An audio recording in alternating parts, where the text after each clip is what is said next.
Nzoleo Basango Yalelo, les nouvelles en République démocratique du Congo et également dans les restes du continent africain, c'est avec Sandrine Shinakawa.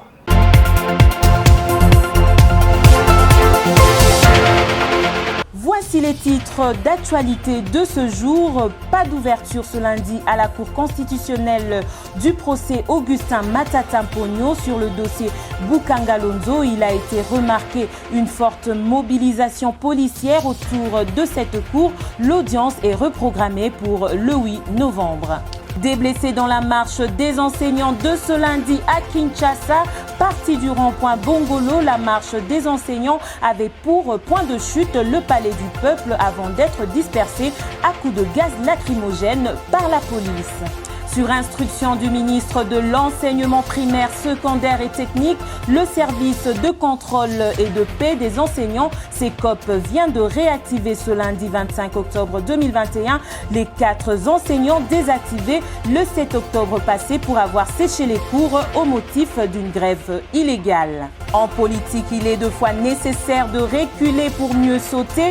Le député honoraire et soutien du chef de l'État, Zakari Bababassoué, estime que le président de la République doit surseoir l'application non préparée de la gratuité de l'enseignement afin de reprendre ce processus graduellement.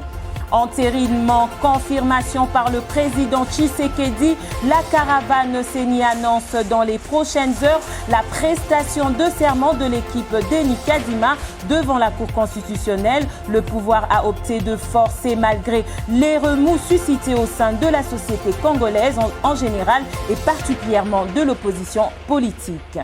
Bonjour et bienvenue à tous.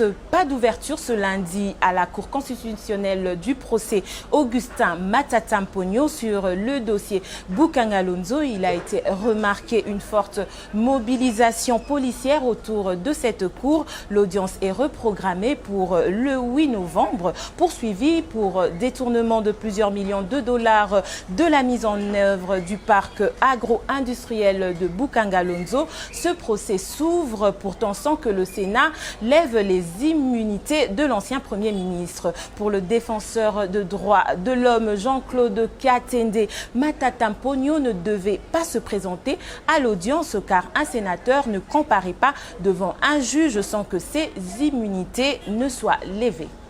Matata Mponyo aurait-il détourné l'argent public? Je dis que c'est possible. Doit-il être jugé? J'ai dit oui. Doit-on violer les lois du pays pour qu'il soit jugé vite?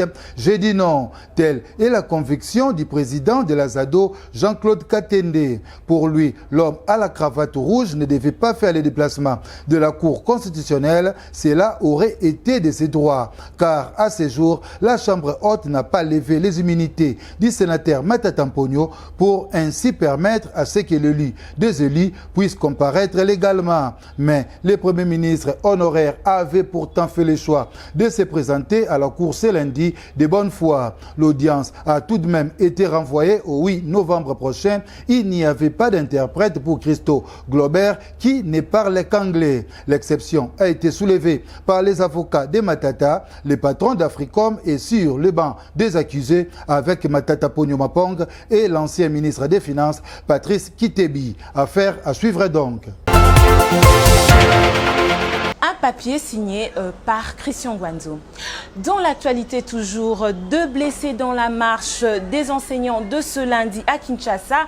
Partie du rond-point Bongolo, la marche des enseignants avait pour point de chute le palais du peuple avant d'être dispersée à coups de gaz lacrymogène par la police. Signalant que le mémo contenant les revendications des enseignants a été tout de même déposé à l'Assemblée nationale. Et sur le pas des enseignants qui manifestaient autour du Palais du Peuple, Christian Gwanzo nous explique les motivations de ces manifestants. Nous sommes des enseignants, nous réclamons nos droits.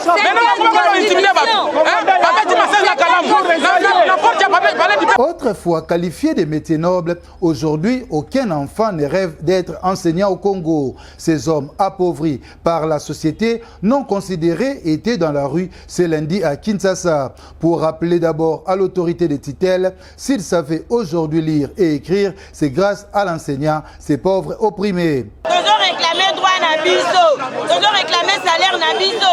Tosali mobutu yango toye awa. Tozana ba enseignant musu baza ba nouvelle unité. Banda musala ti lelo bafutaka bango te.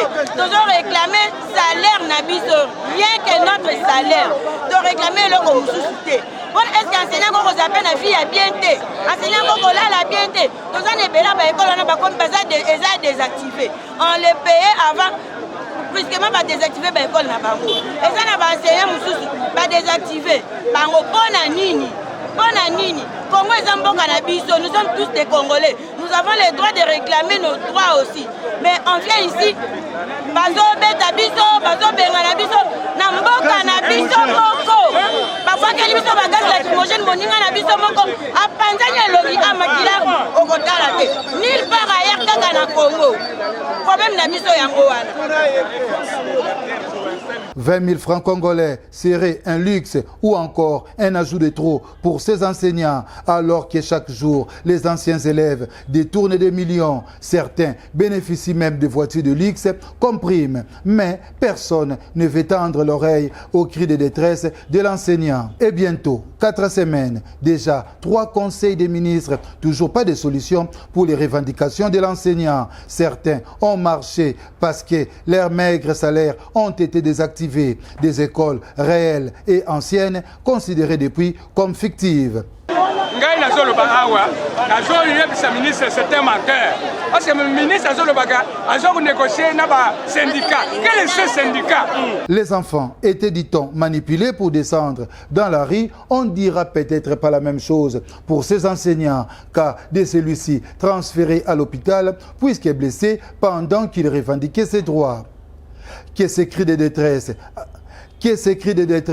arrivent finalement aux oreilles d'un homme sensible. Et toujours dans le même dossier en politique, il est 2 fois nécessaire de reculer pour mieux sauter. Le député honoraire et soutien du chef de l'État, Zakari Bababassoué, estime que le président de la République doit surseoir l'application non préparée de la gratuité de l'enseignement afin de reprendre ce processus graduellement. J'ai l'impression qu'il faut vraiment ôter les mananes. Il faut marquer stop, ôter la gauche, ôter la droite, ôter la licolo, ôter la nacé, ôter la liboso, ôter la sima. Situation ça va la minimité. Situation ça va la minimité. Peut-être que bazo solo va rapporter, mais biso to la population, to la population, na outil na Congo profond, na ko témoigner que vraiment la situation n'est pas bonne. La situation n'est pas du tout bonne. Na gouvernement na biso quelques ministres kaka baza ko émerger, les restes bazo koka eloko moko te. Bikamu ya entourage na yo basi ba loba et comment ça to loba boye o to luka ba poste. Et ça ka pour la poste te. To vous appelle la poste ngo po to tangi po te lipe musala ke tingai na za na complexe moko te. Ti lelo muta lekinga na communication ko na botamite. En tout cas communication basée sur la culture locale on a créé sur base de compréhension mentalité congolais. Ici ce n'est pas le problème. Monsieur le Président, ça ne va pas. Ça ne va pas. Lokola bana bakoti na rythme oyo sikoyo, lokola bana bakoti na makam oyo, wana pene komi dangereux. Na ça un exemple dans l'histoire. Ngai mo na sala théâtre na joué un rôle principal l'étudiant de Soweto. En fait, qu'est-ce qui s'est passé en Soweto? C'était la réforme scolaire. L'école la réforme scolaire, des enfants sont descendus dans la rue parce que gouvernement encore une fois, il y a Afrique du Sud, à Senghaki qui est à Soweto, Baba na kotanga na monoko mboka. Et sur instruction du ministre de l'Enseignement primaire, secondaire et technique, le service de contrôle de paix des enseignants, CECOP, vient de réactiver ce lundi 25 octobre 2021 les 4 enseignants désactivés le 7 octobre passé pour avoir séché les cours au motif d'une greffe illégale. Le directeur-chef de service de CECOP confirme la réactivation de ces 4 enseignants avec comme conséquence la paix du salaire. Au sujet de la gratuité, évoquant de différents dossiers de détournement signalés sous l'ère Tshisekedi, aucun fonctionnaire ne pourrait accepter la justification de manque des moyens soutenus par le gouvernement. Le prof Kalele, aussi victime, parle plutôt de manque de volonté politique et invite le gouvernement à s'assumer. Depuis 2006, tozana bato oyo bazalaki na opposition, bazo critiquer Kabila, bazo critiquer Mobutu, bazo critiquer. Mais une fois qu'il entre au pouvoir, ils font pire que les gens qu'ils critiquaient. Mais ce que nous sommes en train de vivre ici, nous, ça nous dépasse. Un autre parti pouvait le faire, pas lui d'épaisse. Lui d'épaisse avec sa lutte, progrès social, démocratie. Mais les actes qu'ils sont en train de poser ici, c'est tout, sauf le progrès social, sauf la démocratie. Vous expliquez ça comment? Le noir ici, nous avons été créés comment? Mais quelle est la différence aujourd'hui entre les actes que posait Mobutu, que posait Kabila et ce que pose l'UDPS actuellement? Quelle est la différence? Quelle est l'amélioration du social des Congolais que vous avez noté ces 2 dernières années? Vous avez noté quoi? Je vous ai entendu parler d'une marche des enseignants. Hein? Mais vous avez des enseignants, madame, des gens de la fonction publique qui travaillent 3, 4, 5 ans impayés. C'est l'esclavagisme. Comment vous pouvez faire travailler quelqu'un sans le payer? Moi, j'ai fait l'opposition. Je sais que quand l'opposition est sérieuse, vous avez toujours ce qu'on appelle un gouvernement fantôme. Vous suivez la politique dans des différents ministères, vous notez ce qui est positif chez l'adversaire, ce qui est négatif, et vous vous dites lobby. Dès que je prends le pouvoir, voici comment je vais corriger le négatif. Voici comment je vais renforcer le positif. Toutes les fois que j'ai été nommé ministre de l'Éducation nationale sous Tshisekedi père, je savais ce qu'il fallait que je fasse dans le secteur de l'éducation.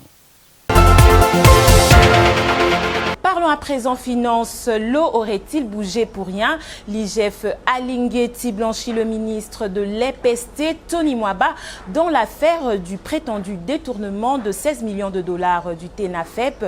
Dans sa dernière déclaration, le patron de l'IGF parle d'une incompréhension. Il y a eu des inquiétudes. Nous devons tous éviter la manipulation des fonds, dit-il. Mais il précise que le ministre Tony Mwaba n'avait pas ces fonds. Le numéro 1 des inspecteurs des finances lave également la présidence. Le dépassement budgétaire n'est pas un détournement ou un acte de mégestion.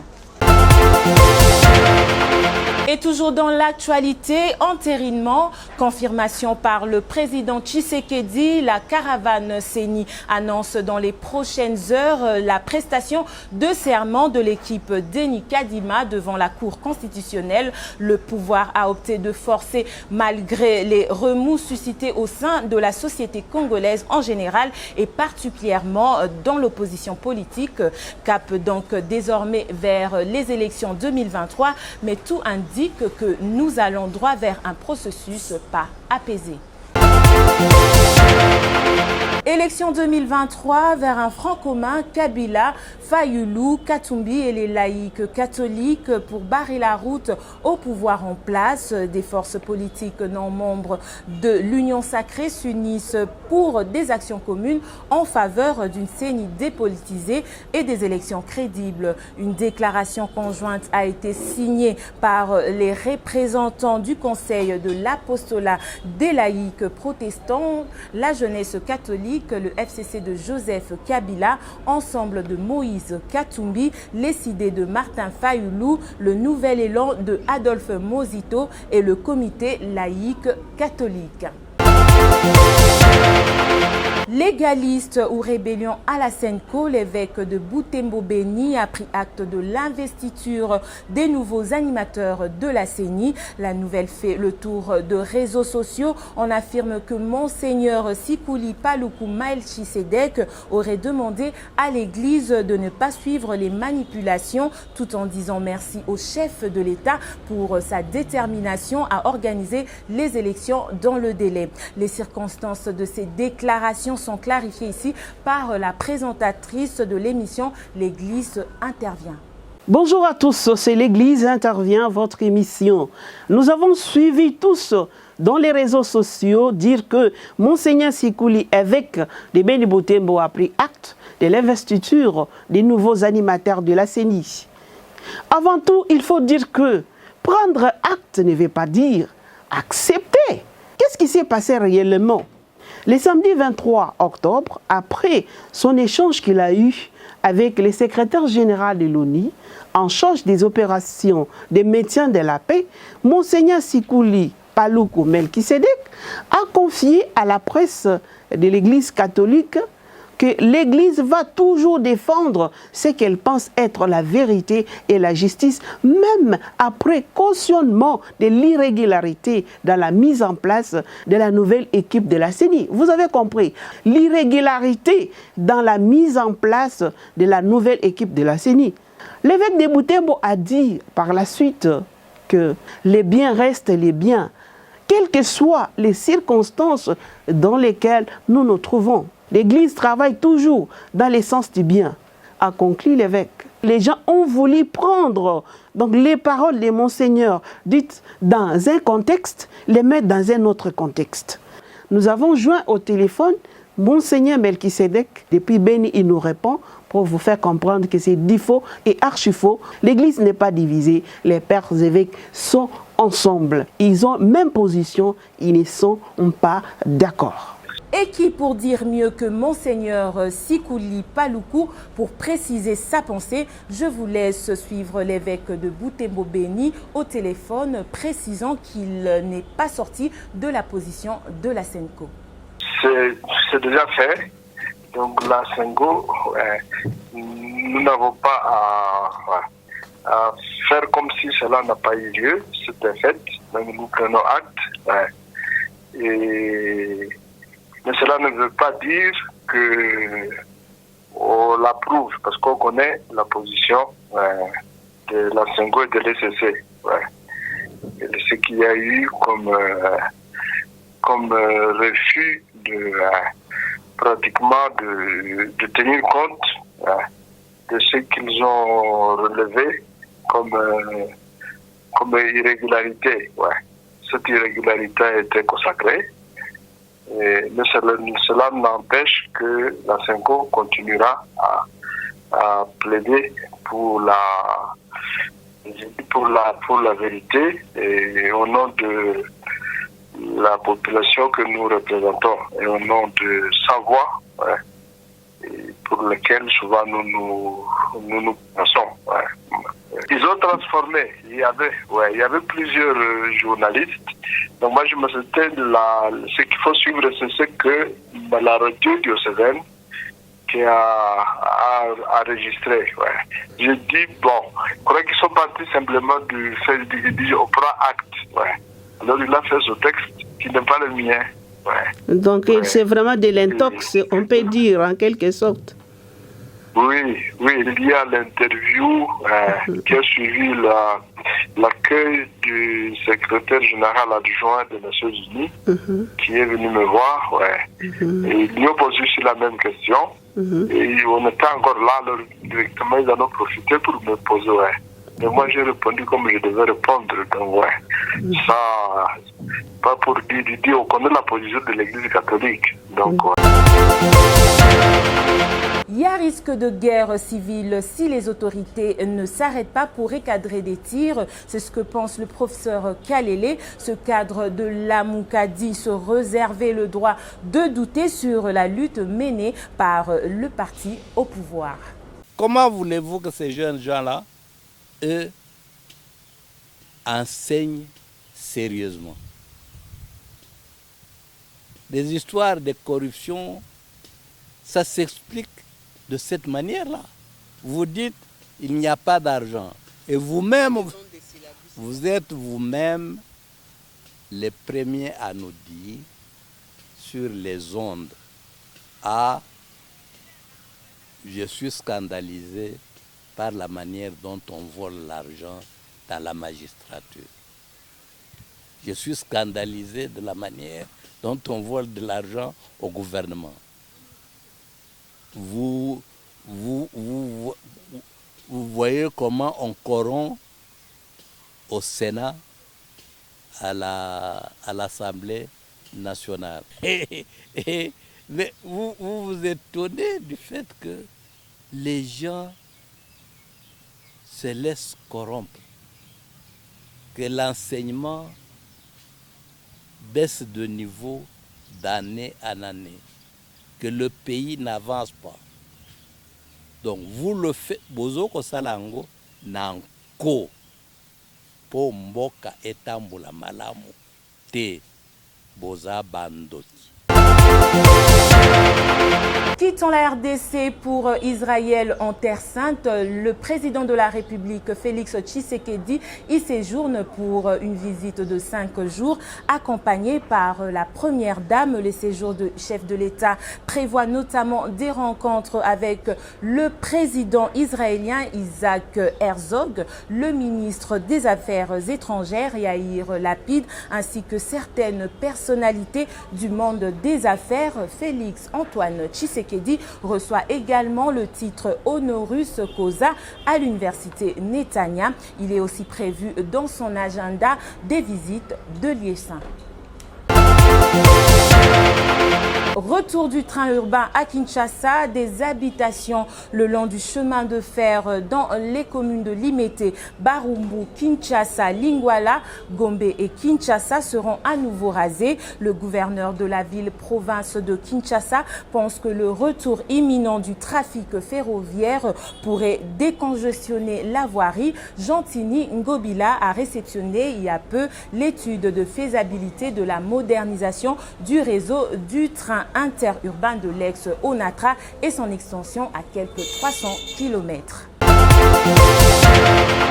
Dossier santé à présent, plus de 835 cas de fièvre typhoïde et 2 cas suspects de la rougeole ont été enregistrés dans la zone de santé de Kalonda Est. La situation remonte à la deuxième quinzième du mois de septembre jusqu'au 20 octobre 2021. Le manque d'eau potable serait à l'origine de résurgence de cette maladie des mains sales enregistrée dans cette partie du pays. Ayant subi la pollution des eaux de la rivière Chikapa et Kasaï en août dernier. Mesdames et messieurs, c'est par ici que nous mettons un terme à cette édition d'information. Je tiens à remercier la réalisation qui était assurée par Yvan Chibangou et la coordination par Christian Gwandu. Restez connectés.